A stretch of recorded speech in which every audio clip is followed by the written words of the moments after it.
Hello friends, welcome to my channel physics by Bajaj sir.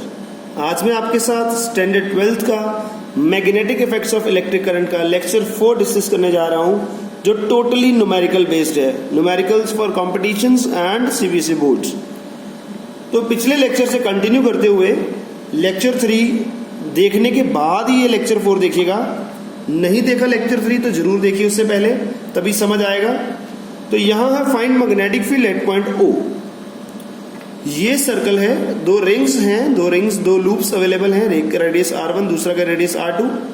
एक में current I1, दूसरे में करंट I2। दोनों का डायरेक्शन सेम है, इसका इधर जा रहा है, इसका इधर जा रहा है। Find magnetic field at point O।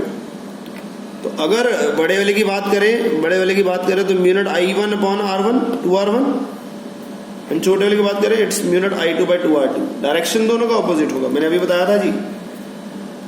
इसका इनवर्ड, इसका outward. Inward and outward, radius बड़ा है, मैग्नेटिक फील्ड इसका बड़ा होगा, पता लग गया। तो O पॉइंट पे बड़े में से छोटा माइनस करो, डायरेक्शन बड़े वाले का। बड़े में से छोटा माइनस करो, डायरेक्शन बड़े वाले का। तो बड़े में से छोटा माइनस किया, डायरेक्शन बड़े वाले का लगा दिया। क्लियर है? शॉर्टकट फॉर्मूला भी याद रखने के लिए हो सकता है। दूसरा न्यूमेरिकल देखिए, O पॉइंट ये रहा, रेडियस इसका अंदर वाले का R1, बाहर वाले का R2।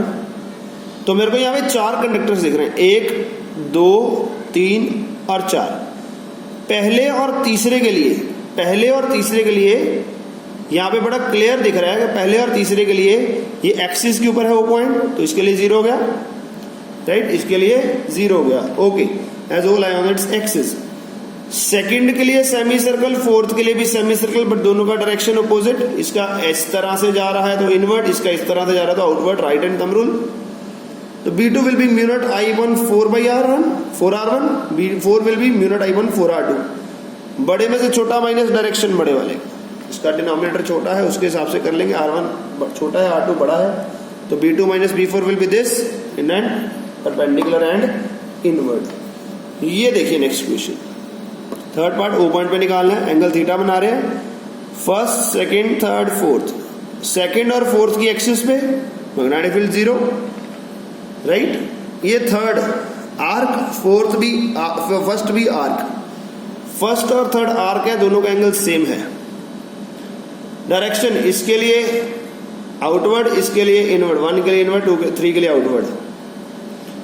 बड़े में से छोटा माइनस डायरेक्शन बड़े वाले का, you got the same answer. Formula भी याद कर सकते। अगर इस तरह से आता है, ये एक कंडक्टर, ये दूसरा कंडक्टर, ये तीसरा कंडक्टर, ये रहा पॉइंट O, डिस्टेंस है R, इधर से भी और इधर से भी, ओके। तो इसके एंड के पास इनफाइनाइट लेंथ है, इसके एक्सिस पे खत्म हो गया। थर्ड के लिए तो 0 के एक्सिस पे है। फर्स्ट के लिए एंड के पास है, तो एंड के पास वाला फॉर्मूला होता है म्यू नॉट I1 4πr। और सेकंड के लिए सेमी सर्कल है, सेमी सर्कल के म्यू नॉट I1 4R। अगर दोनों का डायरेक्शन सेम है तो ऐड हो जाएंगे, नहीं तो ऑपोजिट। ये देखिए, इसके लिए इनवर्ड, इसके लिए भी इनवर्ड, दोनों ऐड कर देंगे, आंसर आ जाएगा जी। ठीक है जी। नेक्स्ट क्वेश्चन आता है, ये देखिए O पॉइंट के लिए निकालना है। फर्स्ट, सेकंड, थर्ड और फर्स्ट के लिए एक्सिस पे 0। सेकंड है आर्क, ये एंगल 90 दे तो बाकी एंगल 270। थीटा चाहिए हमें, थीटा, राइट? हमने कहा था थीटा रेडियंस में फिल करना है, तो यहाँ पे फिल कर देते हैं mu naught I1 4πr into theta will be 270 को लिखते हैं 3π/2। यहाँ से पाई कट गया, answer will be 3 mu naught I1 8R, that will be inward. Clockwise जा रहा तो इनवर्ड, राइट? नेक्स्ट न्यूमेरिकल देखिए, जो बहुत इंपॉर्टेंट होने वाला है। अ सर्कुलर लूप, ये बड़ा इंपॉर्टेंट है। A circular loop of resistance R has a uniform area of cross section, ये बड़ा इंपॉर्टेंट है जी, uniform area. And cell of potential difference V is connected between points A and B as shown. Find magnetic field at point O. सवाल solve करने से पहले ही बता देता हूं, कभी भी ऐसी सिचुएशन आए तो हमेशा के लिए याद रखना है, कहीं भी लग जाए यूनिफॉर्म एरिया वाला तो हमेशा मैग्नेटिक फील्ड सेंटर पे 0 ही होगा, हमेशा ही 0 होगा। ये A और B पॉइंट कहीं पे भी हो, चाहे डायमीटर के सामने हो, चाहे ऊपर हो, चाहे नीचे हो, कोई भी आर्क हो, तो ये हमेशा 0 होगा। देखिएगा ध्यान से, ठीक है जी। यहाँ पे A और B, एक ये बनी आर्क, एक ये बनी आर्क, इसकी लेंथ L1, इसकी लेंथ L2। यहाँ से करंट आया, 2 पार्ट्स में डिवाइड हो गया तो पैरेलल शुरू हो गया।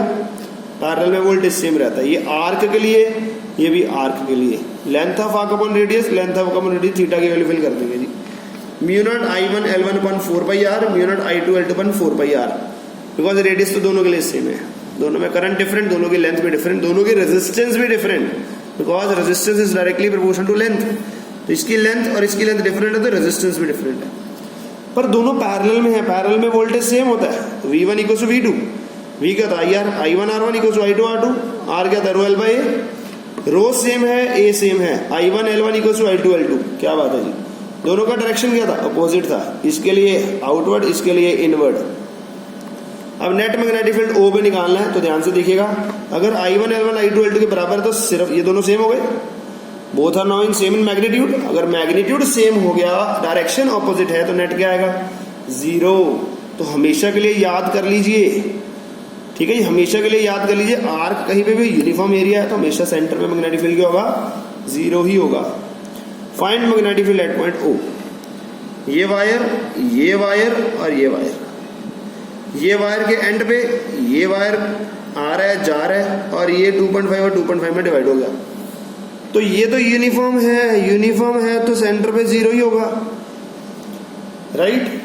B1 इसके लिए, B2 इसके लिए, डायरेक्शन इसके लिए आउटवर्ड, इसके लिए भी आउटवर्ड, दोनों के आउटवर्ड डायरेक्शंस ऐड कर दो, नेट मैग्नेटिक फील्ड आ जाएगा, वैल्यू फिल करके आंसर आ जाएगा, ठीक है जी। Mu naught I/4 pi r एक एंड के पास, और डबल कर देंगे उसका, दोनों को ऐड कर रहे हैं, you will get the 2.2 into 10⁵ Tesla outward, right. The last question for today is this arc, this 2 wires and this arc, it is making angle alpha, 2 और 4 के लिए 0 on the axis। B1 ये रहा 1, ये रहा 3 के लिए इनवर्ड, उसके लिए भी इनवर्ड, दोनों इनवर्ड है जी।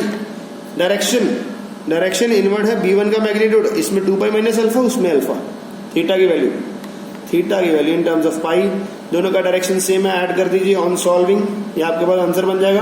अगर स्पेशल केस बना लूं, थीटा अल्फा की वैल्यू 90 होती तो ऑन सॉल्विंग हमारे पास ये आंसर आ जाता। क्लियर है, सिंपल है, पिछले जो लेक्चर 3 था उसी की एप्लीकेशंस है, सिंपल, ये बड़े इंपॉर्टेंट न्यूमेरिकल्स थे। Thanks for watching, God bless you. कोई डाउट हो तो डू कमेंट।